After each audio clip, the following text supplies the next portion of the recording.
Si Dieu a mis un rêve dans ton cœur, écris-le, garde-le comme un trésor.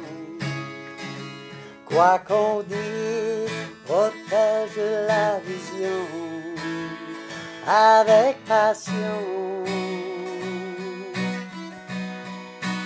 Quand tu sais de tout ton âme que ce rêve ne vienne pas de toi.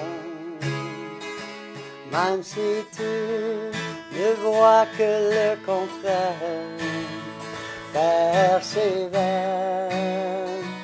Oh oui, persévère. Persévère.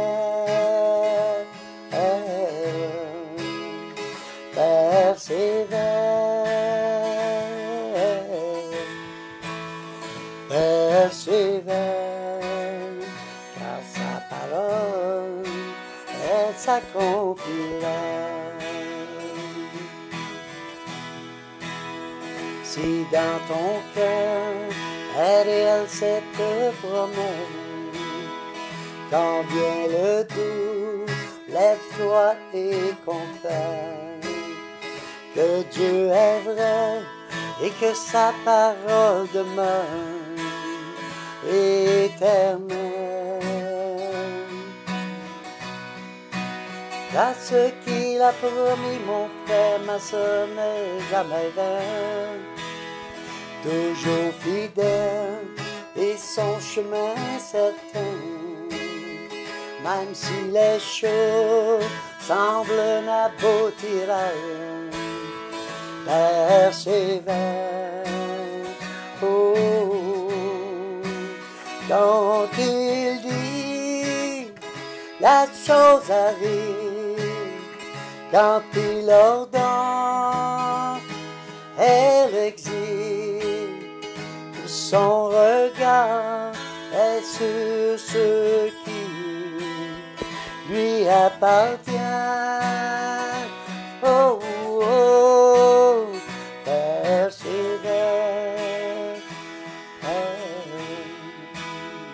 Persévère. Persévère. Persévère. Car sa parole, elle s'accomplira. Oh oui, elle s'accomplira. Oh oui, elle s'accomplira. Certainement, oh oui, elle s'accomplira.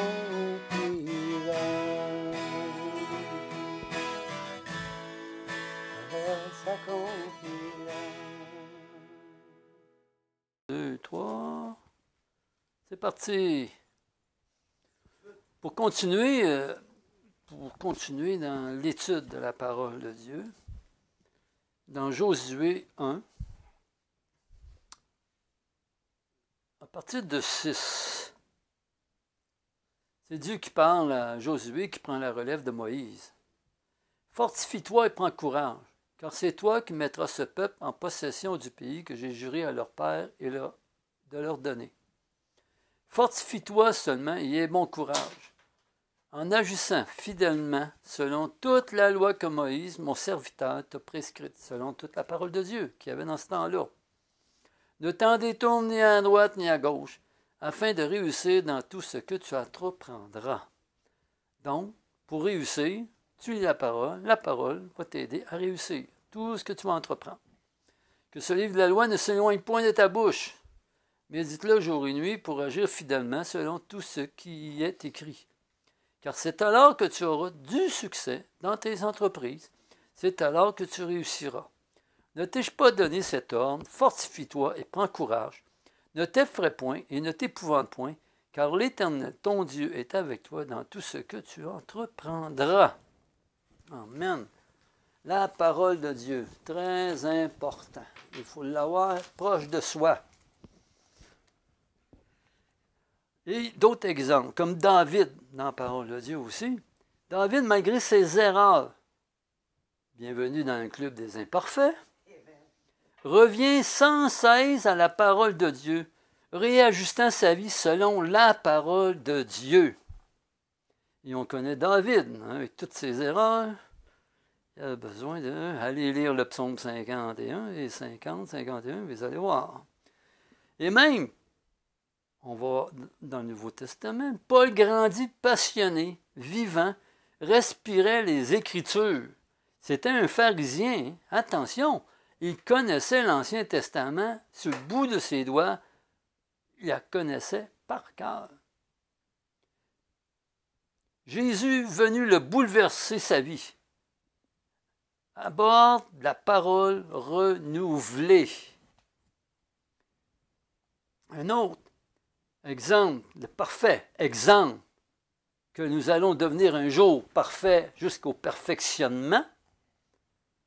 Jésus, il lit, prier en silence, caché, comprend à quel point notre humanité a besoin d'être alimentée par des rencontres avec le divin. Jésus aussi avait besoin des rencontres avec le divin, son Père, pour faire ce que son Père lui disait de faire.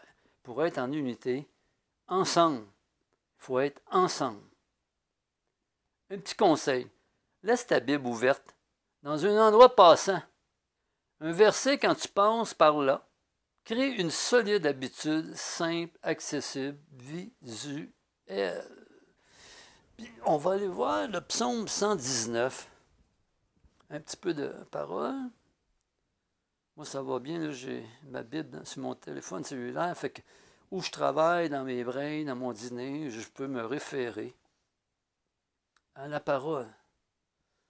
Psaume 119. 44. Quand vous allez lire le psaume 119, vous allez voir les instructions, la parole, etc. Ça parle toujours. C'est dit, 42. Alors je pourrai répondre à celui qui m'insulte, car je me confie en ta parole. N'arrache pas la parole de vérité de ma bouche, car j'espère en tes jugements. Je respecterai constamment ta loi pour toujours et à perpétuité. Pourquoi? Je marcherai en toute liberté, car je recherche tes décrets. Je parlerai de tes instructions devant des rois, et je ne rougirai pas de honte. Je fais mes délices de tes commandements, je les aime. Je tends les mains vers tes commandements que j'aime, et je veux méditer tes prescriptions. Souviens-toi, Père, de ta promesse à ton serviteur, puisque tu m'as donné l'espérance. C'est ma consolation dans ma misère, car ta promesse me rend la vie. Etc., etc. Là, c'est plein. Si on va dans Hébreux, Hébreux 5, 14, j'y vais tranquillement, le temps que vous cherchiez. Très bon. Mais la nourriture solide est pour les adultes, pour ceux qui, en raison de leur expérience, ont le jugement exercé à discerner ce qui est bien et ce qui est mal. Dans le monde, ce qui est bien et mal, c'est bien différent. C'est bien mélangé. Tout est en confusion, ils mélangent tout parce que leur Dieu, c'est eux. Ils se disent, c'est moi Dieu. Moi là, je veux que tu fasses ma volonté. Je veux faire ma volonté. Je veux faire mes désirs. C'est pour ça que ça va mal dans le monde. On est toute confusion, dans le doute, on marche à droite, à gauche, on n'est pas centré sur la vraie nourriture.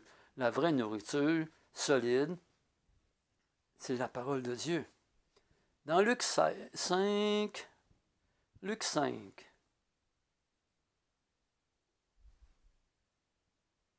à partir du verset 16, on va dire 16. On parlait 15. On parlait de plus en plus de lui et les gens venaient en foule pour l'entendre et pour être guéris par lui de leurs miracles. On parle de Jésus. Mais lui, il se retirait dans les déserts et priait. Il faut savoir se retirer dans la présence de Dieu et prier. Prier, ça veut dire faire avoir une conversation avec Dieu. Tu lui parles, tu dis tes besoins, tu dis qu'est-ce que tu veux, qu'est-ce que tu entends, puis là, tu fais un silence, puis tu écoutes ce qu'il va te dire. Il va t'enseigner, te corriger, t'informer sur ses plans à lui, pas tes plans à toi. Ça peut coordonner ensemble, mais c'est pour ton bien et pour son bien. Alors, un jour, Jésus enseignait. Des pharisiens et des professeurs de la loi venus de tous les villages de la Galilée, de la Judée et de Jérusalem étaient assis là, et la puissance du Seigneur se manifestait par des guérisons. Et voilà un fruit. Quand tu lis la parole de Dieu, ça va bâtir ta foi, grandir ta foi, l'emmener à maturité, puis par ça, tu vas avoir du succès. Il va y avoir des guérisons, il va y avoir des miracles. Dans ta vie, premièrement, parce que la parole est faite premièrement pour toi et Dieu, Dieu et toi, ensemble, l'intimité, et ça va déborder en toi.